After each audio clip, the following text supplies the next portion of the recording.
World News Today, brought to you by Continental Radio and Television Corporation, makers of Admiral Radio, America's smart set. By shortwave broadcast, direct from important overseas stations, as well as leading news centers of our own country, CBS correspondents are waiting to bring you a complete report from the world's political and battlefronts. But first, here's Doug Edwards. The Germans have put Denmark under martial law today, but resistance continues and Danish naval forces have scuttled most of their fleet. This revolt and the death of King Boris of Bulgaria menace two widespread flanks of Germany's European fortress. Reports from Madrid say the Germans have forbidden Berliners to leave their homes during the night in an effort to stop the mass exodus to safety outside the city. Russia reports continued success in all sectors of the Soviet offensive line. Now, for our first news direct from overseas, Admiral Radio takes you to CBS Algiers. John Daly reporting. The Northwest African Air Force yesterday continued the blitz on Axis communications in southern Italy. Flying fortresses blasted Terni, 45 miles north of Rome. Medium bombers hit the railroad concentrations at Aversa and Cancello near Naples. And a strong mixture of light, medium, and fighter bombers dropped the heaviest load of bombs since the end of the Tunisian campaign in attacks ranging over a toe and instep of Italy, with particular emphasis on Catanzaro and Lamezia. Enemy fighter resistance was strong in central Italy. Of a total of some 80 Axis planes that tried to intercept over Terni, Aversa, and Cancello, 20 were shot down. In the operations over the toe and instep, enemy fighters offered resistance only over Lamezia. Spitfire shot down 4 of them. The Axis lost another 6 fighters in Sardinia when a force of 10 jumped Allied P-40 fighter bombers attacking industrial targets. For the heavy toll of Axis fighters taken in these operations, we lost 8 planes. As I write this report in the press room here at Allied Force Headquarters, the maps on which we followed the campaign of Sicily are being taken off the wall. In Sicily, so recently a battleground, the people are learning what democracy means under the indulgent instruction of the Allied military government. Sicilians are a bit surprised at an Allied-sponsored newspaper, Free Sicily, which criticizes friend and foe alike. They're not used to freedom of the press. I stood in a provincial courtroom while the battle for Sicily still raged and heard a British judge roundly cheered because he released a poor peasant picked up by the local police for gathering in some worthless Axis junk left after a battle. They're not used to justice either. A real hero of the Allied military government in Sicily, as far as the Sicilians go, is Private Giuseppe Adami of the United States Army. He has played the violin for Toscanini, toured Europe in concerts, appeared in Boston and Chicago and at the Metropolitan in New York. He is now assigned to civilian relief and is in charge of the bread lines in Sicily. He is firm and fair with the hungry Sicilians. He has a little trouble with women who simulate pregnancy to get to the head of the bread line by putting pillows under their dresses, but he settles all problems with dispatch. Thousands of Sicilians who can't read newspapers and thus learn what we stand for and what we're fighting for find all the answers in Private Adami. They have given him the honorary title of Professore, and when he appears, the cheers thunder out for the professor, for America, and for Farina. Now back to CBS in New York. More news in just a moment, but first here's Warren Sweeney with a word from Admiral Radio. You've all seen pictures of the famous rubber boat that American ingenuity has provided to save the lives of our boys forced down at sea. One of the most precious pieces of equipment that goes into these boats is a little box with a crank handle on the top, the portable radio that can mean the difference between life and death. An antenna held aloft by a box kite, current generated by a twist of the crank handle, and an SOS brings one of the renowned Navy flying boats to the rescue. A crew of American boys has been saved to carry death and destruction to our enemies on other vital missions. Here is another example of the many dramatic roles radio is playing in the present war. It is typical of the many types of equipment now being turned out at top speed in the great Admiral plants exclusively for our armed services. Admiral engineers and research technicians are concentrating on the one problem of making the delicate, precise, yet sturdy and dependable instruments needed to win this war. And the post-war Admiral to grace your home will also bear the stamp of the skills that are now going into these grim weapons of war. The post-war Admiral that will once more be America's smart set. Now, here once again for Admiral Radio is Doug Edwards. In London, there's considerable speculation about the latest German move in the occupied countries, the clamping down of martial law on Denmark. Now, Admiral Radio takes you to CBS London. Larry Lasser reporting. There's trouble a couple of 100 miles away from here in Denmark. The Germans show no signs of relaxing the martial law they clamped on this corner of Fortress Europe at dawn this morning. This straining at their chains by the Danes may have far-reaching effects.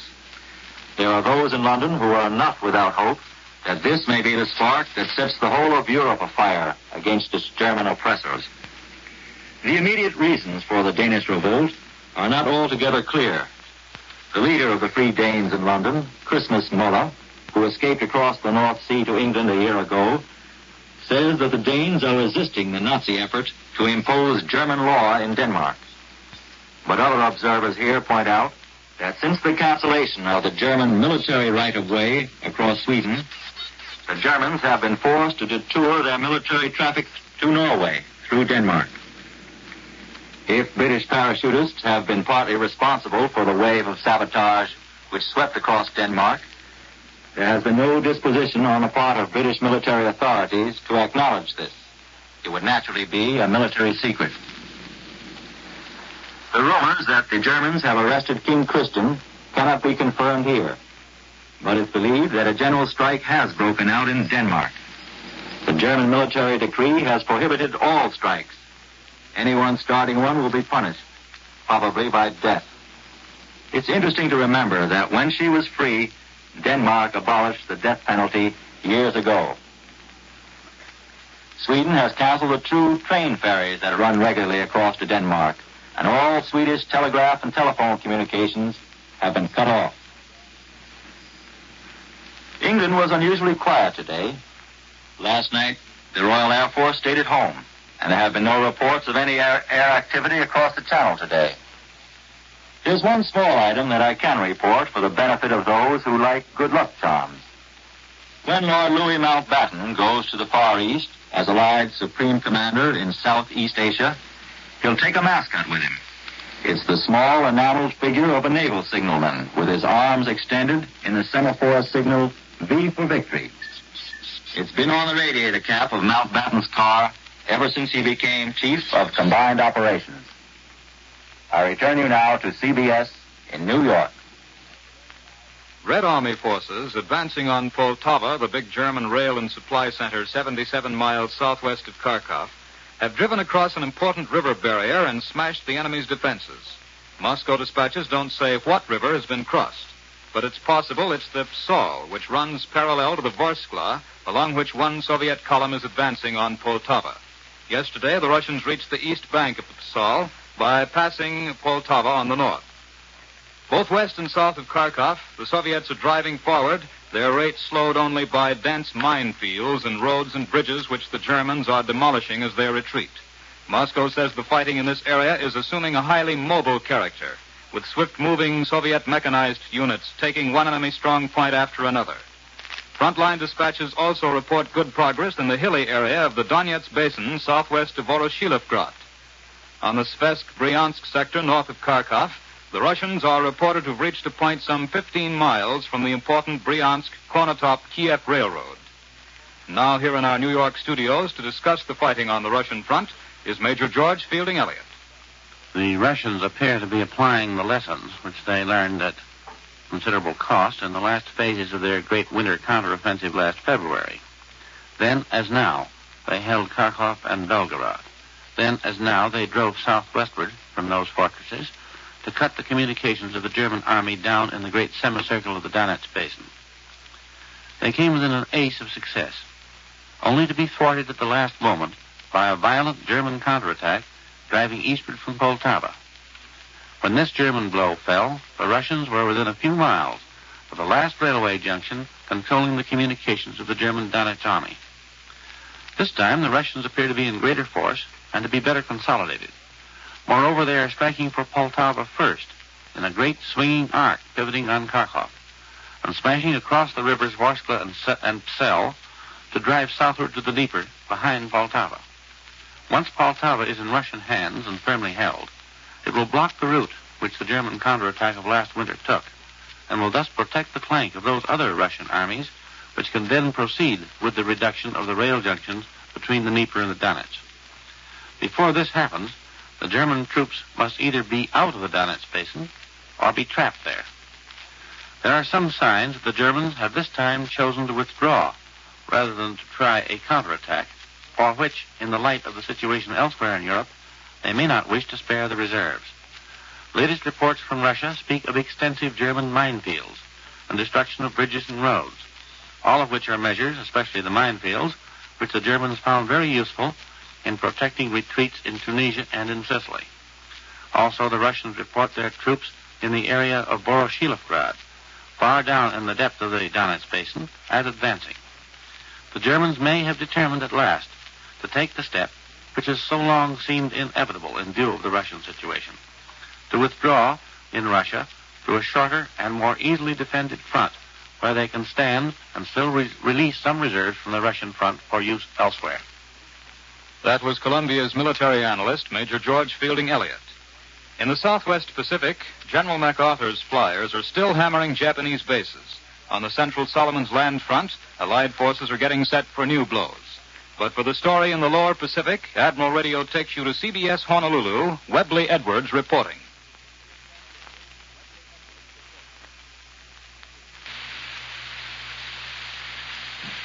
The fall of Barrow Cove, last Japanese outpost on New Georgia Island, has now put the pressure on the island of Kolombangara from two sides. There's a Jap aerodrome at Vila, some 10 miles across the Kula Gulf from Barrow Cove. Watch for a systematic pounding of this aerodrome. Two things have been worthy of special note in the Solomons. First is the excellent use made of American artillery in cleaning up Jap points of resistance, first at Munda and now at Barrow Cove. Teamwork by American artillery and Air Force bombing gave the Japs no rest. The second development of great interest is the continuation of the bypass method of occupying islands. It happened first up north in the Aleutians, you'll recall, when the Americans bypassed Kiska to occupy Attu, thus squeezing Kiska between two pressures, pounding the island 106 times by air and 15 times by surface warships, until Kiska was abandoned by the Japs. This same bypass of Kolombangara to occupy Vela Vela Island puts the Japs in the same fix there at Kolombangara that they were in Kiska, except they have no Aleutian fog in which to escape. There's a chance the Jap Navy might send a force down to aid Kolombangara, that's a slim one. The Jap Navy has very likely left the Army to its fate down there. If they do decide to send some warships down, the United States fleet is already smacking its lips over the prospect. And so our side is now threatening the Jap with a three-pronged offensive along the great arc of the Pacific front. From the north, there's a strong threat toward Paramushiro, the Kuril Islands, and Japan itself. Our Solomons forces threaten the Jap toward Rabaul, perhaps even further north if we keep up the leapfrog method of bypassing Jap-held islands there. The New Guinea forces threaten both Rabaul and the East Indies areas. Expect more action very soon. This is Webley Edwards in Honolulu. I return you now to New York.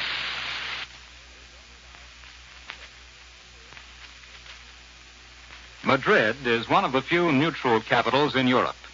It's the receiving point for both Allied and Axis reports.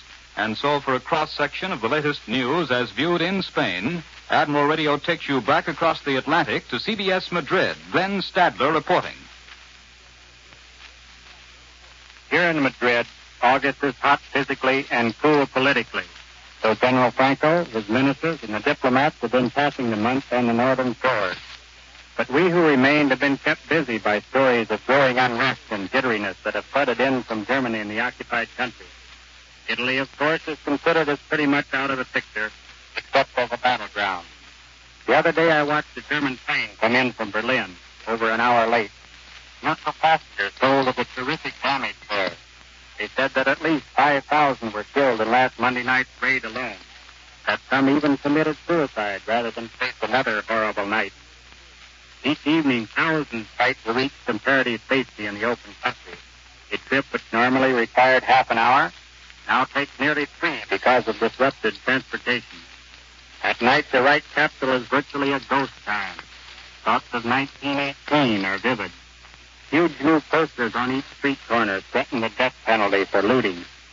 The Spanish correspondent reports that when Germans meet, they ask fearfully, "What next?" And when they part, they no longer say, "Auf Wiedersehen," until we meet again, but will we meet again? Far southward in Greece, the situation is no worse, according to a letter received in Madrid. The writer said that about 1/5 of the population, or nearly 1.5 million, have died of an unnatural death in the past 2.5 years. In Paris, police admit they are powerless to control the seething resistance movement. Despite Perron's troops and Laval's police, hundreds of groups are prepared for the day. That day of invasion holds a spotlight of interest in Spain also. Most everyone no longer has any illusions about the outcome of the war. A small but indicative sign of the times is found in the language schools here. English, until recently third place in popularity, has risen to first over French and German. This is Glenn Stadler in Madrid, returning you to Doug Edwards in New York. Back in this country, Bill Slocum, Jr. is standing by to broadcast from the Navy airplane carrier Wolverine. So for his report, Admiral Radio takes you to CBS Chicago. Bill Slocum, Jr. reporting. I'm standing now in the flight control deck of a good-sized American aircraft carrier, knifing her way under full steam in the general direction of Chicago, Illinois. In fact, I can see Chicago's skyline glimmering in the distance, for strange as it seems, this carrier, Captain Charles Lee's SS Wolverine, plies the fresh waters of Lake Michigan, teaching Navy flyers the precise art of landing dive bombers, torpedo and fighter planes on the decks of pitching ships. Below me is the flight deck, and scattered along its sides are the members of the plane handling crews. They give the carrier a slight Walt Disney touch in Technicolor, for each man wears a shirt of yellow, green, pink, or red, with skin-tight helmets and matching colors, and in many cases goggles. Each color designates a different job. To carry out the weird effect, a couple of baby Frankensteins totter around dressed from head to foot in white asbestos. They'll go into any flame a crash might start. Standing beside me in a tiny booth that juts out over the flight deck is Lieutenant Commander Walter Blatchford, the Wolverine's air officer. He runs the show during landing operations and supplements the visual signals with a little sideline coaching via shortwave radio. That's flight quarters, so the planes must be near. That is right, Mr. Slocum. Captain, the planes are in sight. Wolverine, from Jake 1-5, signal. Affirmative. I'm approaching the ship on the port quarter. That was from one of the planes. Signal affirmative means that the pilot of Jig 15 has the Wolverine in sight. Jig 15 from Wolverine. The ship is coming into the wind. Stand by to land aboard. Wolverine, from Jake 1-5, Wilco, and out. Wilco means will comply, synonymous to the more common Roger. Qualification group from Wolverine. Enter the landing circle and land aboard. The planes are now breaking formation and losing altitude. Their wheels begin to poke out from their sleek bottoms, and quickly, unbelievably quickly, they have changed their formation from a V to a landing circle. They have formed this circle on the Wolverine's port side, and the first plane is making its approach to land aboard. At the head of the runway, the signal officer, or flag waver, is waving his paddles over his head, and with some fervor, too. The plane roars back up again. Commander, what's he telling the pilot? Mr. Slocum, we try to keep the signals to a minimum. The one you just saw is one of the most important. It's the wave-off. The pilot was too low for a landing, a fact which I'm now going to let him in on. Jig 1-5, this is Wolverine. Too low and slow on your last approach. Enter the groove higher, watch the signal officer, and answer signals promptly. Acknowledge, over. This is Jig 1-5, Wilco, and out. Now another plane approaches for a landing. It's in the groove, which is carrier talk for being right above the ship's wake, headed for the deck. The signal officer waves his paddles just a bit. The plane is not quite level. There, he levels off. He's almost over the ship's tail now. The signal officer flashes a paddle across his throat. The pilot cuts his motor. There it is. He's coming in. Listen. Just a few feet and he stops. Most of us are familiar with the braking technique on a carrier. For security reasons, I cannot describe exactly how it's done. But it's done quickly and efficiently. Now the plane handling crew is all over the plane. Each man has an assigned job. One man, Fly 1, the plane dispatcher, has checked tires and motor. Now he's standing in front of the plane whirling his right arm. The pilot revs up his motors. Fly 1 points down the deck and the plane is off. Listen.